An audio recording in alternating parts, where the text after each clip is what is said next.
өдөр юм тэгээд Монгол тэр нь болол тэг ингээд ихэнх хүмүүс нь гадагшаа явцсан байлээ. Солонгост байгаа юм билээ, Австралид байгаа юм билээ. Тэгээд тэндээсээс нь нэг дүгнэлт юу юм бэ гэхээр Монголын зах зээл нийгэм хүн сурталтай.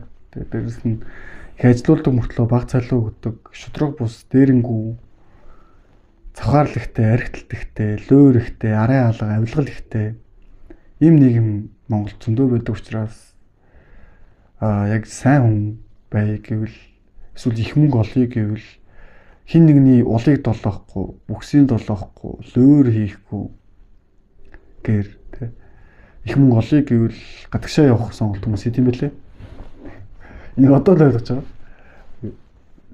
Яг монголчин хүмүүс байдаг л да. Монголд хөлөө олцсон, Монголд өөрийн гэсэн бизнестэй. Тэр бол гэхдээ нэлээд дайчин магадгүй тийм хүмүүс баг.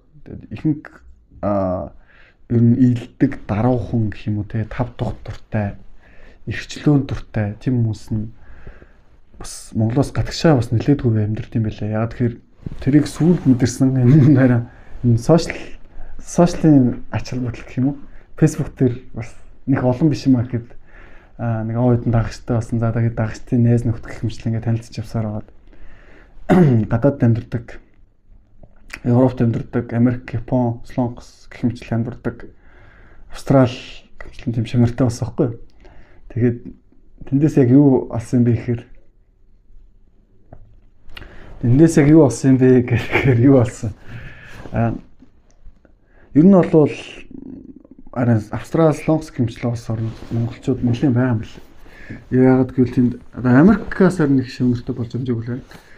Тэгээд ер нь бол тэнд байгаа хүмүүс айгүй их ажил хийж байгаа, айгүй ингээд олон зүйлийг өөрөөр олж харж байгаа.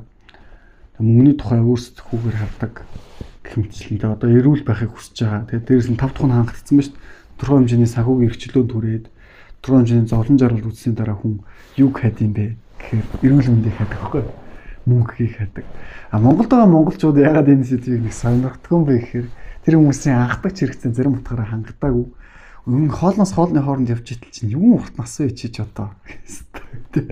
Бараг хүн доромжлоод байгаа юм санагддаг. Тийм болохоор гадаад байгаа монголчуудтай харин яг энэ хөөсөд ярихаар бас зарим утгаараа ойлголцох гэдэг юм. Дээрэс нь ерөнхийдөө болвол монголчууд Монголд байгаа мөртлөө энэ хэрэгцээнүүдэд хангадаг тийм нийгмийг бид нар яг одоо биш мэхэд үр хөвтөх үед бүтээх шаардлага байгаа.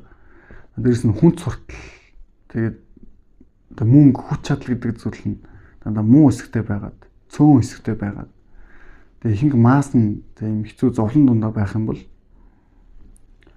бид ирээдүгээ балж байгаа хгүй. Ягаад гэвэл ирээдүй яагаад баларж байгаа юм бэ гэхээр хүнд уур амьсгал тийм хүнд ингээд зүйл дотроос эндээ чанартай сайн хүмүүс гарч иж болно л доо. Мэдээж яг монголчуудын хэлдэг үзэл бодол дотор тийм үзэл бодол байдаг. Гэхдээ яг энэ чинь болохоор яг 100% биш байхгүй юу? Заавал ингээд зовлон дундаас жаргалыг олохын тулд та ингээд зовлонгуудыг өөрөө зохиогоод иж болохгүй гэсэн үг.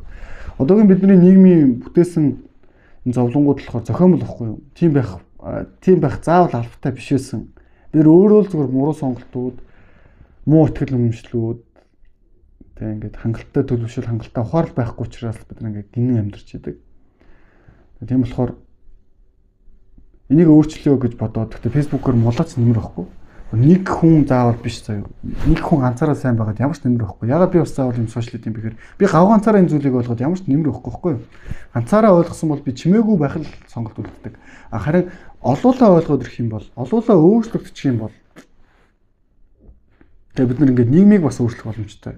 Дээрээс нь энэ харилцаа хандлагын төвшин, оюун ухааны төвшин гэж байгаа. Энийг бас бид нар өөрчлөх боломжтой байхгүй юу? Одоогийн дундаж монгол хүн, яг Монголд амьдарч байгаа монгол хүн шүү. Гадаад байгааг хэлэхгүй. Дундаж монгол хүн ямар хүн юм бэ? Хүнд сурталтай штэ, ууртай. Хоосон цэцэрхэх, залхуу. Ачаагүй хүн байх магадaltaй байхгүй юу? Тэгэхээр ер нь бол бид нар өндөр хөгжил биднэрт хэрэгтэй. Гэхдээ өндөр хөгжлөөсөө өмнө эхлээд бид нар яг нэг зөв хандлагуудаа төлөвшүүлчихэд тэгээд араас нь ингээд мөнгө төгрөгөө ингээд аваа явахгүй бол эхлээд яг энэ төлөвшил гэдэг зүйл нь ирэхгүйгээр араас нь мөнгө төгрөг ирчих юм бол хэрэггүй. Улам эвдрэл дуусна. Улам муу муухай болоод дуусна. Тэгэхээр мөнгөнд муухай гэсэн үг биш. Харин дотоод мөн чанар бурханлаг байдал, зөв байдал гэдэг зүйлээ, амьдрал хайртай байдал гэдэг зүйлээ, зөв хандлага гэдэг зүйлээ яг нэг хүнгэлтгүй нийтээрээ ерөнхийдөө ингээд тогтнуулчих юм бол Монголоос хүмүүс цутга болчихно. Дээрэс нь бид нар яг яриад байгаа тэр нэг сонголт зүг гэдэг чинь тэр үед л хэрэгж эхэлнэ. Яг одоогийн нөхцөл төр болохоор бид нар яг адилхан хүмүүс واخгүй юм. Тэр муулж байгаа хүмүүсээс нэг ялгаа байхгүй. Миний сэтгхүүн төвшин, оюун ухааны төвшин, харилцаа хандлага, зовлон жаргал, хорон ертөнцийг өргөн харж гинөө, хэр зөв харж гин гэх юмчлэн тэр байдал дээр нэг ялгаа байхгүй бахан хүмүүс би энд юм заана гэж байдгүй маа. Тийм болохоор яг хэрвээ намайг багш гэж үзэх юм бол багшийн зүгээс юу санал болгож байна вэ гэхээр нэг хөнгөлгөө нийлтээрээ яг зөв соёл ингээл зөв хандлага гэдэг зүйлийг ингээд нутгшуулъя. Тэгээд нутгшуулчих юм бол бид нэр арай илүү том зүйлсийн тухай ярих. Үннээс ярих боломжтой байхгүй. Одоо бол бид нар дандаа худлаа ярьж байгаа байхгүй. Сошиалоор л яриад байдаг ингээл улс төр юм байх хэрэгтэй хүн болгон ярьж чадна. Гэтэ яг тэр мөн чанар нь танд өөртөө ч нэг сайн байдгүй тийм чанаруудыг бусдад нэгсээр байгаа. Тийм. Миний танараас шаардж байгаа шин чанарыг улс төрийн тухай би танараас нэг шаардаагүй шүү дээ. Гол нь хандлага гэдэг зүйлийг, харилцаа гэдэг зүйлийг нэг хүүц тийм хэмжээний мэдлэг байгаа учраас жоохон нэг чинь аа гэсэн. Гэхдээ яг одоогийн адилхан байгаа нөхцөлөөс хамтдаа урагшлаа гэсэн зүйлийг санал болгож байгаа шүү. Хамтдаа урагшлцгаая.